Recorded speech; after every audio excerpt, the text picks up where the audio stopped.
Okay, I'm back. I am probably as good as I'm gonna get for a little bit. Slept like crap. Anyways, let's get on to a review. As soon as I say this, I missed you. For what it's worth, it's been not easy to not make videos, but I didn't want people hearing a dying toad in their ears. So yeah, but I'm finally getting better, and hopefully we'll be back to hang out with Smab. Well, everybody. I've really missed it. This sickness has been a pain in the ass. Alright. Now, time to get into the review. The only good thing that came from me being sick is how much I've gotten done in the gaming universe. So, yeah. Let's start with one that's not going to drive me absolutely batshit and is not going to take me a ton of time. Let's go for the shortest review that I'm going to be able to do out of these two reviews. I'm going to be reviewing Trails Through Daybreak. Now, let me start. Let me start with this, okay? If, like me, you were hoping that this thing was going to be solid enough to the point of where you're going to be happy if there's a trilogy of this later, like me, you're going to be a bit disappointed. No, let me make this clear. It's not the MC's fault before anyone goes off on a tangent on that. No, it's not the MC's fault. It's just a bunch of small little things that just compounded into being a big thing. That's ultimately the big thing to remember. Ultimately, there's going to seem like there's a lot of complaints, but you got to remember that these lots of complaints are all small things, and they only started to affect the score and my willingness to play another game of this as they compounded into each other. In fact, if it wasn't for these issues becoming so much together, I actually have no issue and probably would have given this a very high score because of that. Yeah. Now, first, let me get into some stuff I thought was kind of neat, but needed a little bit more expanding on, a little more fleshing out. So they added this new system where you're playing your character and you're kind of choosing their overall moral alignment. Are they kind of chaotic? Are they very neutral? Or are they very lawful? Now this is a cool idea, but it ultimately kind of has some issues. It's not that it's bad per se. It's just not as good as it could be. It just needs a little more fleshing out. It's a neat idea. I like it.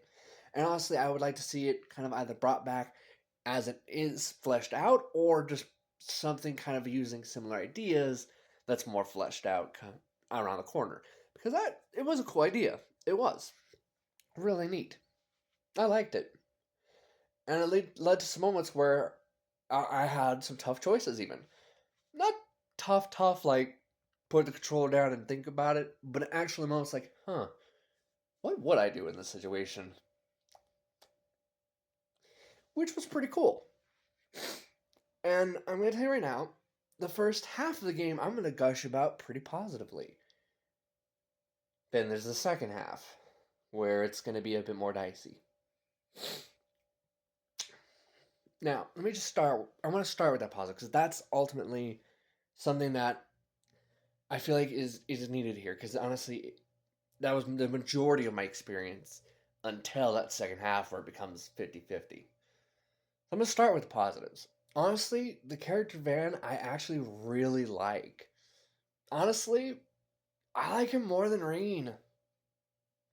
I'm sorry, Schwarzer, you were cool and all that, but this dude was more, came across at first as more kind of relatable. The reason for why he's so perceptive isn't because of some cursed bullshit.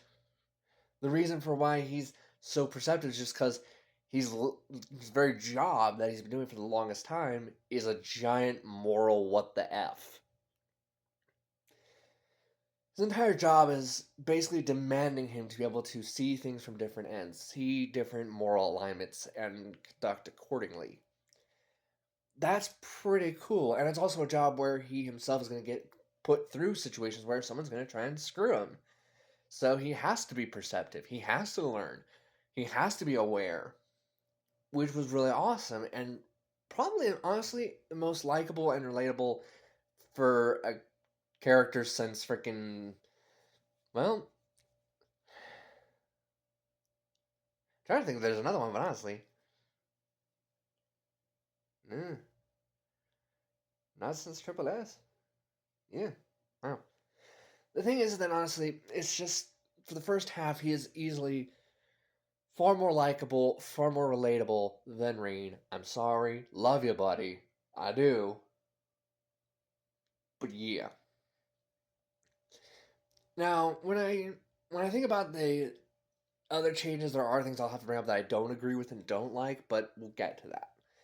Now, I want to talk about one other kind of a neat idea. It's an idea that needs expanding on, but it is kind of a cool idea. So they have it so this way for a replacement to the court system, they have these hollows. Now,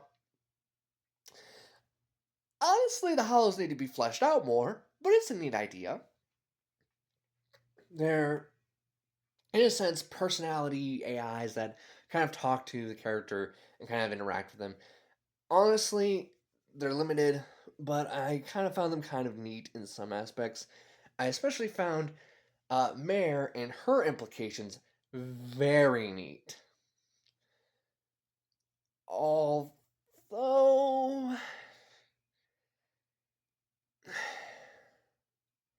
ultimately there is some hiccups there too.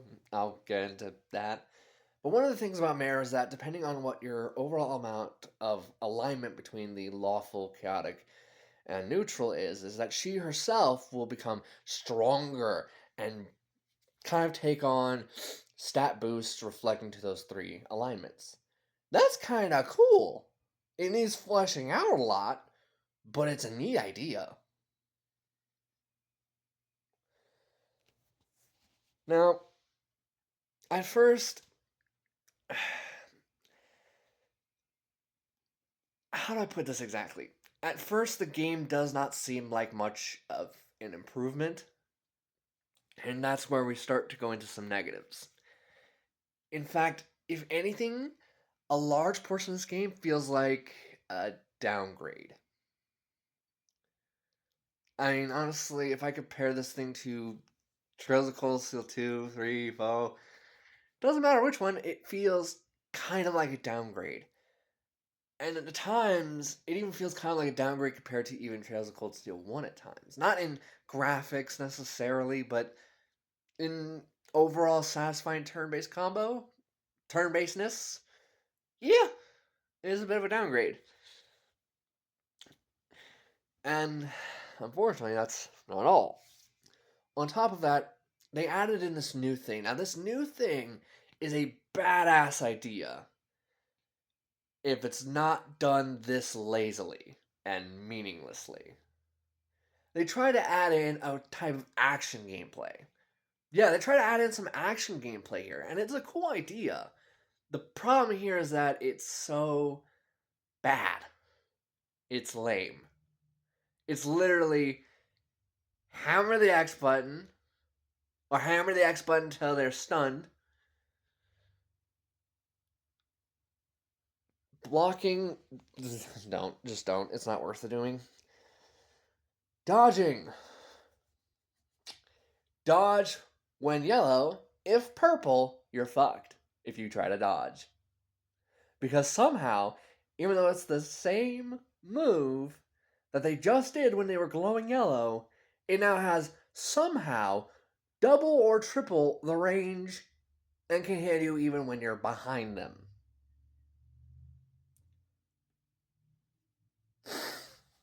All because it's glowing purple instead of glowing yellow.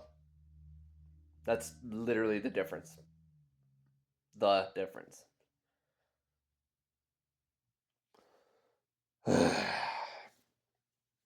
Yeah. Honestly, I would love to lie and say that's where the problems just kind of end. But I'd be a really shit liar, so let's just skip to how about the truth. The truth is that this system gets old fast. It's not very interesting, compelling, likable, and you're even though you're capable of doing a lot more damage when you're in the turn-based mode, for some reason here you do piddly ass damage. And what's more is the system also kind of hurts the overall turn-based aspect of it too. Because now, if you want to do an ambush on any opponent, you can't just sneak up behind them and click an attack at the right moment. Nope. Nope. Now what you have to do is instead you have to utilize that action gameplay and beat the opponent until their stun bar is maxed out. Then activate turn based. What's that? That's stupid. Why in the hell is that? Why in the hell is this new thing bastardizing something that should be technically still attached to the old thing? Yeah, yeah, yeah. hmm hmm That's kind of the problem here. Is that honestly, this game, when it comes down to its gameplay, I don't know who this thing is for. Really, it doesn't feel like it's for dedicated turn-based fans or people who are huge fans of the old games. It doesn't feel like it's made for us at all when it comes to gameplay. It feels like it's trying to pretend it used to be, but isn't now. This action gameplay thing, if they were going to go into this, that's not the problem. The real problem is it's lazy, it's lame. It's literally got zero combos, and you can't access any of your abilities when you're doing that. So when you're sick and tired of pressing the X button for the 4 billionth time, there's nothing else you can really do but keep clicking X, stupid monkey. I If their goal was to add in something satisfying that of an action, they failed miserably. But if their idea was just to have a good idea and possibly fail miserably at it, then great. But why not fail at it and instead make it actually likable, enjoyable, worth doing? Mm. Now, on to another negative. In this game, this is not going to make me happy to say.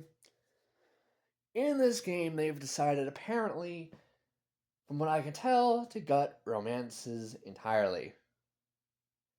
Now, on the one hand, some people are going to say, good, they weren't doing that great at it anyways. The problem is that those people are ignoring the fact that that's not what you should do when you F up or fail. What you should do is aim to get better. I know, shocking. It's honestly something that should have been worked on. It's not that it was a bad thing to have in the games, and it wasn't something that was bad enough to justify ripping out. It was just something that needed fine tuning. It's something that needed fixing, as in improving, not quitting and giving up.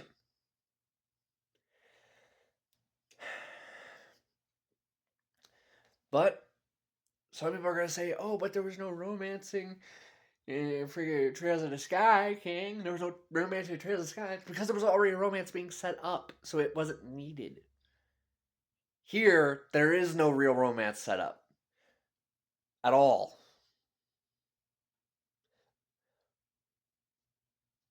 There's kind of nothing here. And if you think that's the biggest problem with this game, you're sweet, innocent, but dear Lord, did you know? There's a far bigger problem. This game actively hurts its own MC's goodness, greatness, awesomeness. Quite literally, in the second half, and this is where it gets hugely spoilery here, okay? I'm going to tell you right now, this is hugely spoilery if you've never played any of these games. But of course, if you have played any of these games, you called it. You knew it was going to happen. So because they couldn't just have a character who was just relatable, just normal, they had to throw something in here. They, of course, did the same thing they did for Reen. They throw in some freaky deaky bullshit to explain away everything they do, what they do, the way they work. Pretty much everything about them.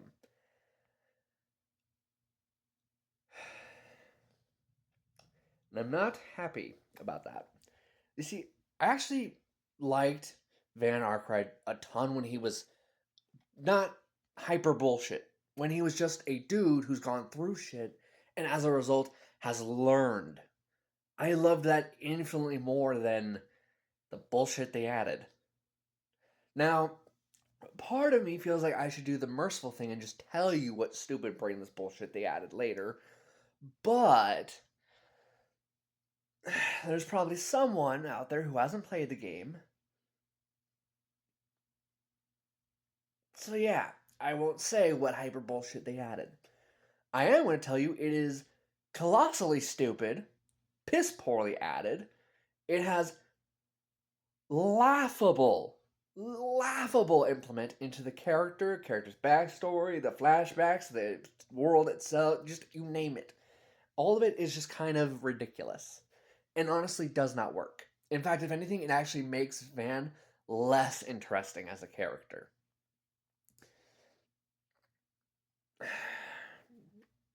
Because now it wasn't the reason for him being so perceptive, aware, and all this other stuff. The reason why he's like this isn't because of him having a rough life. It's not because of his job. It's not because of the stuff he's learned, going through, been through, all this other stuff.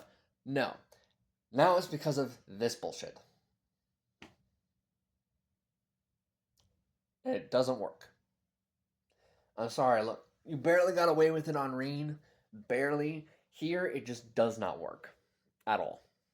It's not interesting. It's not compelling. And if anything, it's kind of coming across as a bit of a theme.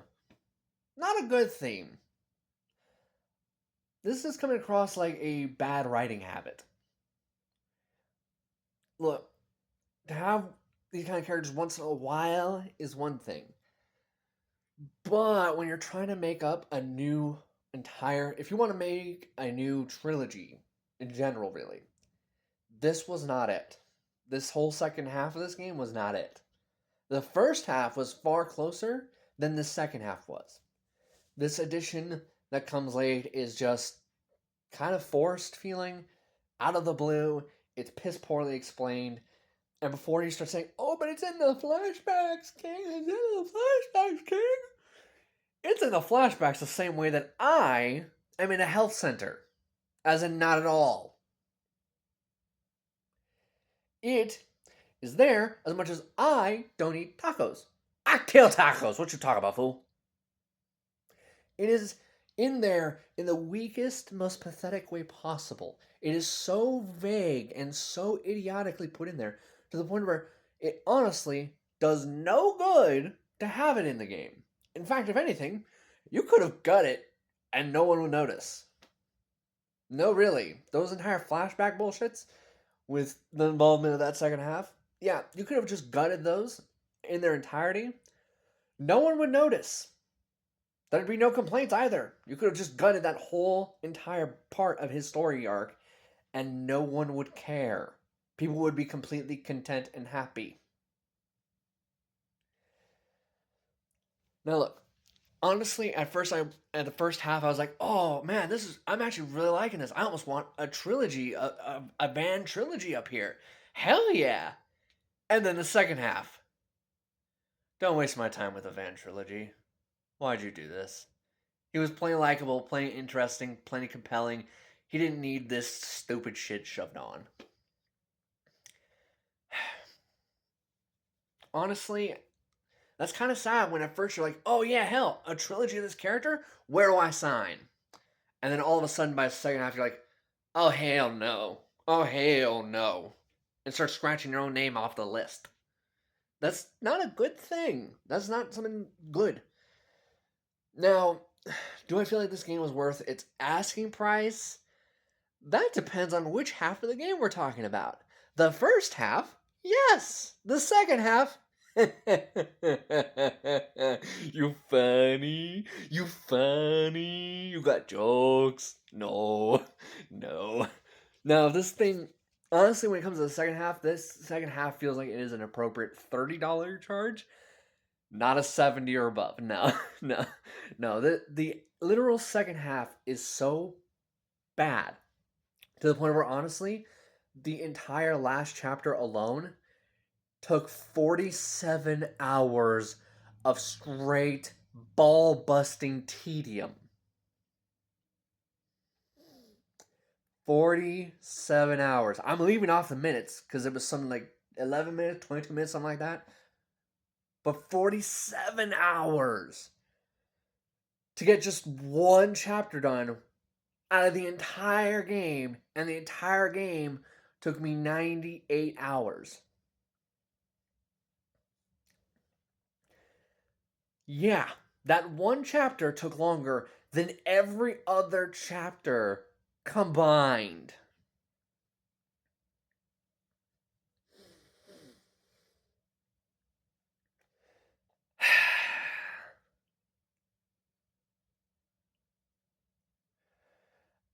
I'm not gonna lie, when the game ended, I was like, fucking finally! Holy shit. And it doesn't help that honestly it's ending boss fight. I'm not gonna go any detail into it. I'm just gonna say it sucked. Especially when I was playing it on normal. The dude, I keep getting him about almost dead, which took multitudes of hours of tedium, only for him to refill all of his health back. I would take his 400 some odd million health, drop it all the way down to about 10,000. He'd heal back up to about 4 million almost. Sorry, 400 million, my bad.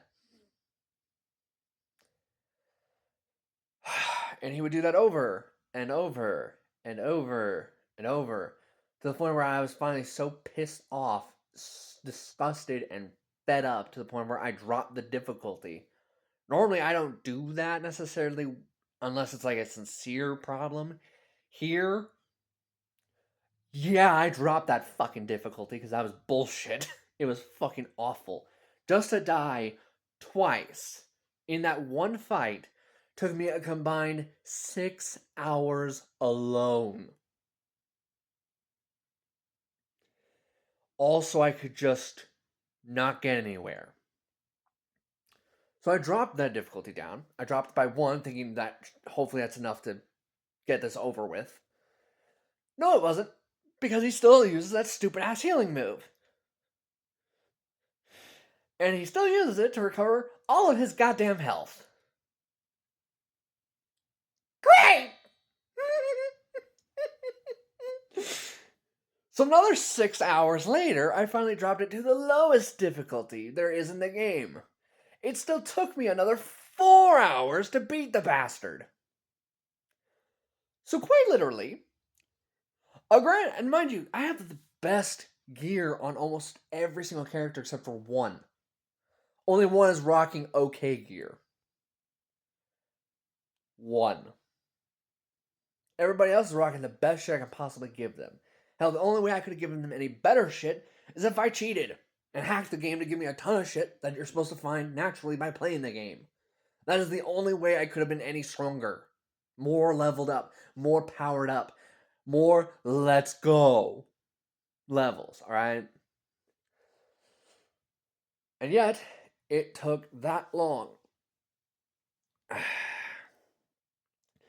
Honestly, if I look at bosses, this is probably. If I look at endgame bosses, honestly, this game is easily the worst. The most piss poor, awful, unfun, tedious of all boss fights I've ever gone through in the entirety of the franchise. Ugh. Honestly, if you're someone who values turn-based combat, if you value having a good turn-based game, if you're someone who values really satisfying bosses, or an experience not turning into tedium shite at the second half, I don't recommend this game in the slightest. I recommend treating it like it's the plague. Honestly, yes, it's that second half is that tedium, that monotonous, that constant grinding slugfest. Honestly, I don't feel like I want to really ever buy the game. I'm kind of glad I rented it instead because honestly, it's just not it doesn't work. It just that second half does not work. And then there's that first half which is pretty good, needs more fleshing out in some areas, but is pretty good only so it can turn into a slug turd from hell. A boss fight just for me to find out when the boss fight stops being busted shittiness, it should never take me more than 12 hours to finally find out, oh, if I want this stupid ass bullshit to stop entirely, I have to drop it to the bottom difficulty. No. Any boss fight that has hundreds of millions of health and you do maybe on your average about maybe 1,000 to 2,000 damage, or 3,000 if you have Judith paired with her strongest weapon possible in the entire game. Yes, I gave her the star stuff. Yeah, gave her the Zemurian crap and it. She barely did that much more damage than anybody else. Great. So yeah, 12 hours, not a good. That's not good. 10 hours of that, just no, no, no. Honestly, if it wasn't for that first half, I'm gonna tell you right now, I would be low. I would be rating this game low AF if it wasn't for that. Thank God there's that first half. Ultimately, because of this second half being such unsatisfying, time-consuming bullshit from hell, I do have to though not give it as high as I would want. Ultimately, for me, this game comes across as about maybe a 5 at its highest. Honestly, there are plenty of times where I'm tempted to say 4 because of that second half and how long it lasts for all the tedium it is. But because I did like that first half as much as I did, I'm going to say a 4 or 5. Now, if you're someone who's hardcore, let's don't say 10. That's bullshit and you know it. That is a lie and you know it. Now, can I see you giving this thing a 6 or a 7? Yeah, I can see that. 8's not an easy sale by any stretch of the definition, and 9 or 10 is a lie. A stone cold lie. No. No, you either didn't play the second half, and that's why you can say that, or you had someone else play that second half for you and didn't ask them what they experienced at all. So, yeah. Genuinely here. If anyone says 3, I can get it. 2, yeah, I can get it. 1 is a load of bullshit too, though, because you then didn't play the first half and either didn't play it at all and just experienced that second half, or you had someone else play the first half for you and not ask them anything about what they thought in that corner. So, yeah. No, this game is not a 1. It's not that bad by any stretch. It's just, dear Lord, it could have been if it wasn't for that first half doing so much heavy lifting. Honestly, as much as I went in at first wanted to see more of Van, honestly, after all that was done in this game, I kind of don't. I don't want to see any more of his big reveal bullshit. I liked Van for I was been through shit. I've had a rough job where I have to be constantly morally flexible. I liked that. I didn't like the thing they added at the end. I honestly, it was idiotic and unneeded. But here we are. Okay, now, just so our warned, next week I'm going to be putting up a video that's going to hurt my soul next week. Yeah, 1 p.m. I will have Dragon Age Veilguard review. That's gonna hurt. And that review has no choice but to be long as fuck. I would love to make that video short, but if I try and shorten it to anything below 40 minutes, it's a miracle. A goddamn miracle. Ugh. And then after that, I am doing music to give me some joy again. Give me some pure joy again. Hopefully, I'm hoping maybe either sometime today or tomorrow I can do some small hanging out with Smabs. Man, I miss Smab and just hanging out with them. Anyways, I will see you all as soon as possible. Take care, okay?